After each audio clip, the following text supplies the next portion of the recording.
بسم اللہ الرحمن الرحیم نحمدہ ونصلی علی رسولہ الکریم اما بعد۔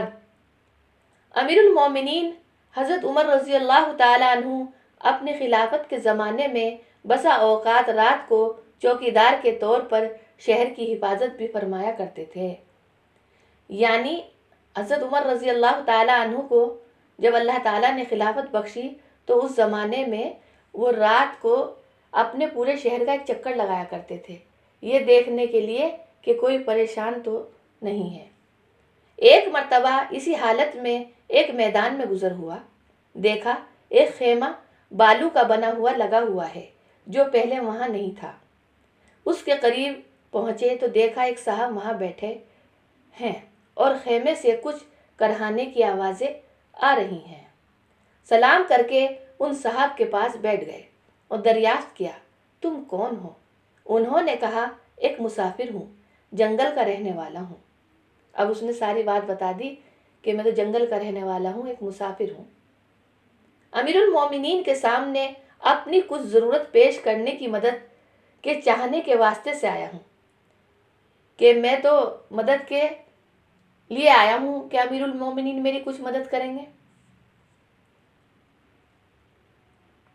دریافت فرمایا کہ یہ خیمے سے آوازیں کیسی آ رہی ہیں؟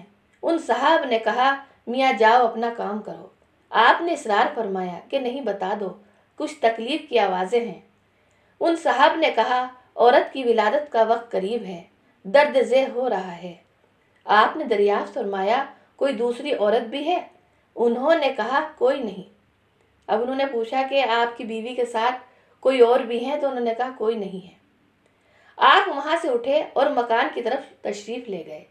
یعنی آپ نے اس کی ساری باتیں سن کے اپنے ذہن میں کچھ سوچا اور وہاں سے اپنے گھر کی طرف روانہ ہو گئے اور اپنی بیوی حضرت ام کلثوم رضی اللہ تعالی عنہا سے فرمایا کہ ایک بڑے ثواب کی چیز مقدر سے تمہارے لیے آئی ہے۔ انہوں نے پوچھا، کیا ہے؟ آپ نے فرمایا، ایک گاؤں کی رہنے والی بیچاری تنہا ہے، اس کو درد ذہ ہو رہا ہے۔ انہوں نے ارشاد فرمایا، ہاں ہاں، تمہاری صلاح ہو تو میں تیار ہوں۔ یعنی امیر المومنین، اگر آپ کی اجازت ہے تو میں تیار ہوں آپ کے ساتھ جانے کے لیے۔ اور کیوں نہ تیار ہوتی کہ یہ بھی آخر حضرت سیدہ فاطمہ رضی اللہ تعالی عنہا ہی کی صاحبزادی تھیں، کہ کیوں نہ تیار ہوتی، یہ تو پیارے نبی صلی اللہ علیہ وسلم کی نواسی تھی اور حضرت فاطمہ کی صاحبزادی تھیں۔ حضرت عمر رضی اللہ تعالی عنہ نے فرمایا کہ ولادت کے واسطے جن چیزوں کی ضرورت پڑتی ہے، تیل گودڑ وغیرہ لے لو اور ایک ہانڈی اور کچھ گھی اور دانے وغیرہ بھی ساتھ لے لو۔ وہ لے کر چلیں۔ حضرت عمر رضی اللہ تعالی عنہ خود پیچھے پیچھے ہو لیے۔ وہاں پہنچ کر حضرت ام کلثوم رضی اللہ تعالی عنہا تو خیمے میں چلی گئیں اور آپ نے آگ جلا کر اس ہانڈی میں دانے ابالے، گھی ڈالا۔ اتنے میں ولادت سے فراغت ہو گئی کہ اتنے آپ نے چولہا جلایا، کچھ پکایا، اتنے میں وہ اندر سے فارغ ہو گئی۔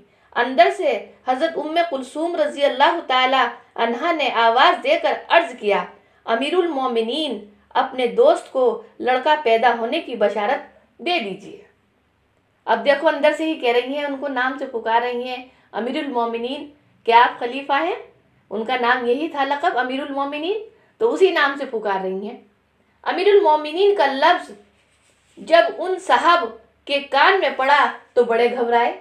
آپ نے فرمایا، گھبرانے کی کوئی بات نہیں، کہ آپ پریشان نہ ہوں، کوئی بات نہیں۔ آپ نے تسلی دے دی۔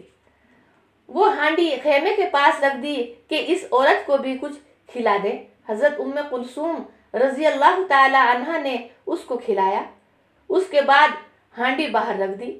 حضرت عمر رضی اللہ تعالی عنہ نے اس شخص سے بھی کہا کہ تم بھی کچھ کھا لو، رات بھر تمہاری جاگنے میں گزر گئی، کہ آپ بھی کچھ کھا لو، آپ کی بھی پوری رات اس طرح سے ہی گزر گئی۔ اس کے بعد اہلیہ کو ساتھ لے کر گھر تشریف لے آئے اور ان صاحب سے فرمایا، کل آنا، تمہارے لیے کچھ انتظام کر دیا جائے گا، کہ کل آ جانا، ہم تمہارے لیے کچھ انتظام کر دیں گے۔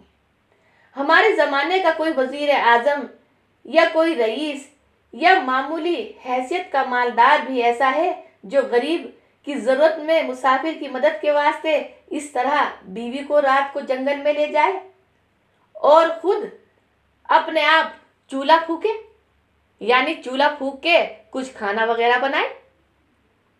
کیا ایسا ہو سکتا ہے آج کے دور میں؟ بالکل بھی نہیں ہو سکتا۔ ان لوگوں کی تو بات ہی چھوڑ دیجئے، کوئی دیندار انسان بھی ایسا نہیں کر سکتا۔ صدق اللہ العظیم۔ السلام علیکم ورحمۃ اللہ وبرکاتہ۔